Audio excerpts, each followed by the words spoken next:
ঘুষ, দুর্নীতিসহ নানা অবৈধ উপায়ে দেশের সাধারণ মানুষের টাকা লুটে নিয়ে একদল দুর্বৃত্ত বিলাসী জীবনযাপন করছে কানাডার বেগমপাড়ায়, কেউ বা দুবাই, মালয়েশিয়ায়, সিঙ্গাপুরে। দুর্নীতিবাজ রাজনীতিবিদ, সুবিধাবাদী আমলা, ক্ষমতার শীর্ষ মহলের ঘনিষ্ঠ ব্যবসায়ীরা হাজার হাজার কোটি টাকা লোপাট করে এখন সগর্বে লাপাত্তা। তাদেরই একজন গর্বিত পলাতক আওয়ামী লীগের যুগ্ম সাধারণ সম্পাদক ও সাবেক সংসদ সদস্য মাহবুব উল আলম হানিফ। তার দুই ছেলে ফাহিম আফসার আলম ও ফারহান সাদিক আলম এবং মেয়ে তানিশা আলম থাকেন কানাডার টরেন্টোতে। সাবেক এই সংসদ সদস্যের স্ত্রী সন্তানের নামে সেখানে রয়েছে বিলাসবহুল বাড়ি, গাড়ি ও ব্যবসা প্রতিষ্ঠান। কোথা থেকে এলো এত অর্থের যোগান? এই প্রশ্নের উত্তরে পরতে পরতেই থাকবে পলাতক এই জঘন্য রাজনীতিবিদের দুর্নীতির চিত্র। এক সময় মাহবুবুল আলম হানিফ অর্থ সংকটে ছিলেন দিশেহারা। অর্থাভাবে দীর্ঘদিন ধরে ঢাকার নয়াপল্টনে অবস্থিত সিটি হার্টের অফিস ভাড়া পর্যন্ত দিতে পারতেন না। সেই হানিফ গত দেড় যুগে আওয়ামী লীগের কেন্দ্রীয় যুগ্ম সাধারণ সম্পাদকের পদকে পুঁজি করে সারা দেশে তার জাল বিস্তার করে তৈরি করেন অবৈধ উপায়ে টাকা কামানোর অবিচ্ছেদ্য নেটওয়ার্ক।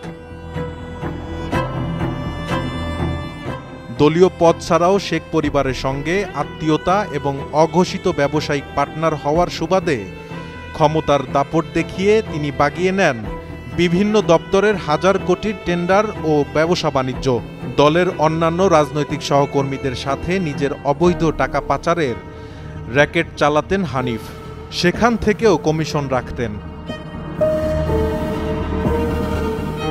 অনুসন্ধানে জানা গেছে, নিজ রাজধানী ঢাকা ও জেলা কুষ্টিয়া ছাড়াও আরও অন্তত 4টি জেলায় এবং দেশের বাইরে কানাডা সহ কয়েকটি দেশে তার সম্পদ ও ব্যবসা আছে। হাসিনার দেশত্যাগের পর তিনি অবৈধ পথে ভারতে গা ঢাকা দিয়েছেন বলে খবর পাওয়া গেছে।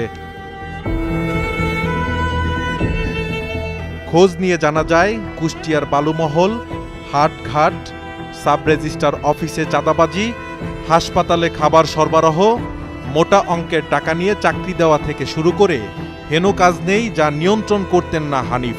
কুষ্টিয়ার এসব কাজের দায়িত্বে ছিলেন তার চাচাতো ভাই আতাউর রহমান আতা।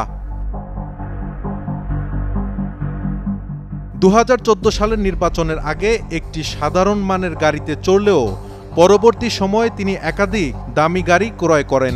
ঢাকায় গুলশানে তার বাড়ি ও ফ্ল্যাট আছে বনানীতেও। এছাড়া খুলনায় তার মাছের ঘেরের সঙ্গে আছে বিলাসবহুল রিসোর্ট। জমি আছে পাবনার ঈশ্বরদী, কক্সবাজারের টেকনাফে। গাজীপুরে নির্মাণ করেছেন একাধিক রিসোর্ট। মূলত হানিফের নেশা ছিল রাজনীতির আড়ালে সম্পদ অর্জন। ইউপি নির্বাচনে কুষ্টিয়ার 6টি উপজেলায় নির্বাচন প্রার্থীদের কাছে দুবার নৌকা প্রতীক বিক্রি করে হাতিয়ে নিয়েছিলেন কয়েকশো কোটি টাকা। এভাবে নৌকা প্রতীক পাওয়ার কথা স্বীকার করেন কুষ্টিয়া সদর উপজেলার আবদালপুর ইউনিয়নের চেয়ারম্যান প্রার্থী আরব আলী। এছাড়া কুষ্টিয়া বাইপাস সড়ক, কুষ্টিয়া মেডিকেল কলেজ ও হাসপাতাল, জিকে প্রজেক্ট, হরিপুর সেতু, সড়ক ও জনপথ, গণপূর্ত, শিক্ষা প্রকৌশল অধিদপ্তর সহ সব সরকারি দপ্তরের বড় বড় প্রকল্প থেকে তিনি 10 থেকে 15% কমিশন আদায় করতেন। এভাবে গত 15 বছরে অগাধ সম্পদের মালিক বনে যান তিনি। কিনেছেন কানাডার নাগরিকত্ব। হানিফ দলীয় ক্ষমতা কাজে লাগিয়ে সারা দেশে নদী খননের বড় বড় কাজ বাগিয়ে নিতেন। সরকারি খরচের তুলনায় কয়েক গুণ বেশি খরচে তিনি কাজ করেন। তার নিজের 3টি ড্রেজার কাজে লাগান। প্রতি ড্রেজারের দাম 30 কোটি টাকার বেশি বলে জানা গেছে। কুষ্টিয়ার মিরপুর ও ভেড়ামারায় পদ্মা নদী শাসনের জন্য 1600 কোটি টাকার একটি প্রকল্প পাশ হয়। সেখানে হানিফ একাই 600 কোটি টাকার কাজ নিজের কবজায় নিয়ে নেন, যা পরে বিক্রি করে 100 কোটি টাকা হাতিয়ে নেন। এদিকে আওয়ামী লীগ সরকারের পতনের পর হানিফ ও আতার বিরুদ্ধে কুষ্টিয়ায় দায়ের করা হয়েছে একাধিক হত্যা মামলা। তারা দুজনেই আত্মগোপনে। এদিকে ফ্যাসিস্ট সরকারের বিলুপ্তির পর মাহবুবুল আলম হানিফ ও তার স্ত্রী ফৌজিয়া আলমের ব্যাংক হিসাব স্থগিত করা হয়েছে।